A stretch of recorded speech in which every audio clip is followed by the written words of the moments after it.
This is Taking Stock on Bloomberg. I'm Pimm Fox. Research in motion. It's taking on Apple, and Facebook is taking it easy. The two big Bloomberg stories today. Facebook's much anticipated initial public offering. That's not going to happen until 2012. That's according to three people familiar with the matter.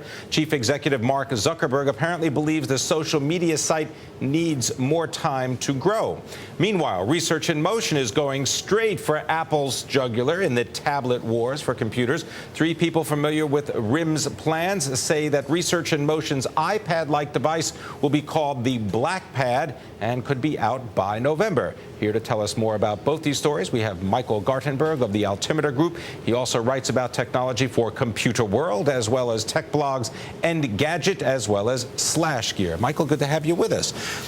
What about Apple and RIM? Is this really a likely battle? I mean, doesn't Apple and the iPod already have a huge advantage? Well, they have it out of the gate.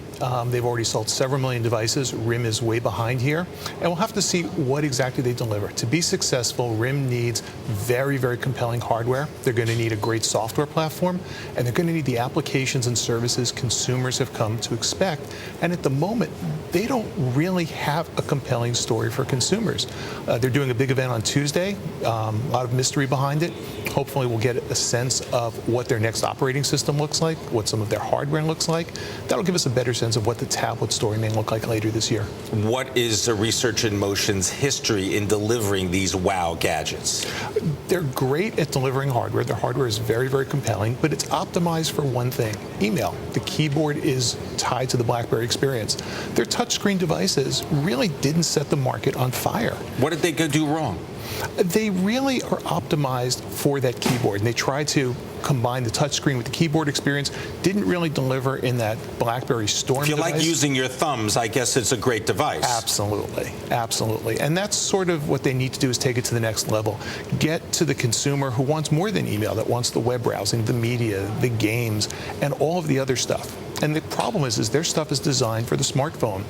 Really isn't optimized yet for the tablet. We'll have to see, can they make that leap from phone to tablet space? Does the tablet, if indeed this is what Research in Motion is going to be offering consumers in November, does that tablet need to have its own independent connection to the internet, or can it be tethered somehow to the BlackBerry and still be successful?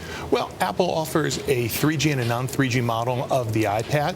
Both seem to be doing well, so you can. But it's an independent device. It is an independent device. If it's dependent on being tied exclusively to the BlackBerry, what Palm tried to do with the Folio, exactly, which they canceled, I think RIM's going to have a problem. This can't be a companion device to the BlackBerry. This has to be able to be something that lives by itself, that consumers are going to want, even if they don't have a BlackBerry. Can Research in Motion really attempt to duplicate the ecosystem or the econosystem that Apple has? Because from Apple, you have the iTunes store as well as all those applications that you mentioned. Right, and that's going to be their biggest challenge, putting together a compelling ecosystem that Apple already has in place. The day that they launched the iPad, they already had over 1,000 applications for it. They have over 3,000 applications today, 250,000 applications for the iPhone that all work on the iPad. That's what RIM is facing, and that's going to be a huge challenge for them in this space. All right, what about a challenge for Facebook and going public? Do they need the money, or are they doing so well that they can put this off until the stock market really revives? They seem to be doing well enough that they have other sources of capital, that they don't need to go public. And there's sort of been two schools of thought today. One is that they're being smart, delaying it for a little bit, give them the opportunity to continue to show revenue growth, do a better IPO. Others who say social media is very fickle, strike while the iron is hot. And certainly Wall Street seems to say, we want to be a part of this thing. We want to fund this growth, and I'm sure they'd rather see it sooner than later and buy it at a cheaper price. Well, take advantage of the popularity. Is it difficult for a competitor to come in and offer the same kinds of social media platforms that Facebook has? I mean, Facebook has a lot of recognition, but as far as the actual technology goes, is it something that other people could duplicate? The technology is probably the easiest part, but it's building the gravitas, building those social networks again. Now, in the past, past, we've seen a lot of fickleness with consumers and social networks. Remember Friendster? That was very hot.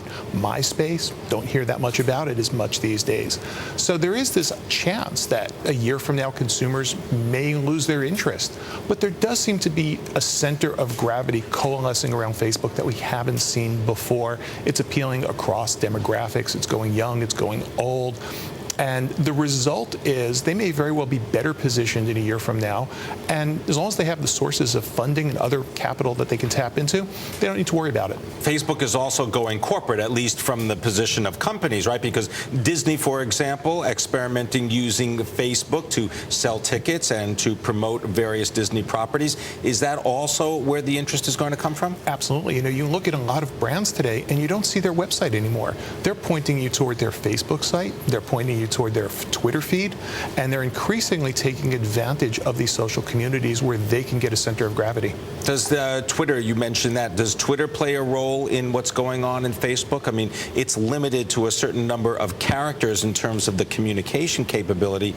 Does that change? I think they're separate products. They're really separate services. However, we have seen Facebook look at Twitter and begin to adopt a lot of the same features, trying to subsume that functionality into Facebook. But I think there's room in the market for both.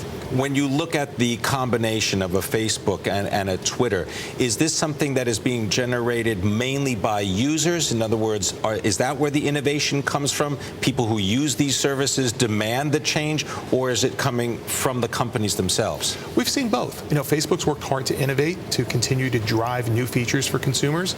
It's interesting in Twitter that a lot of Twitter features, including things like the @replies and the whole retweet concept, came from the user community, and then Twitter itself rolled those features back in. So there's a combination here. All right, I want to thank you very much. Michael Gartenberg, coming from the Altimeter Group, shedding some light on what's happening with research in motion and Apple and the possible introduction of a competitor to the iPad, as well as what's happening with Facebook and that IPO that's not happening this year.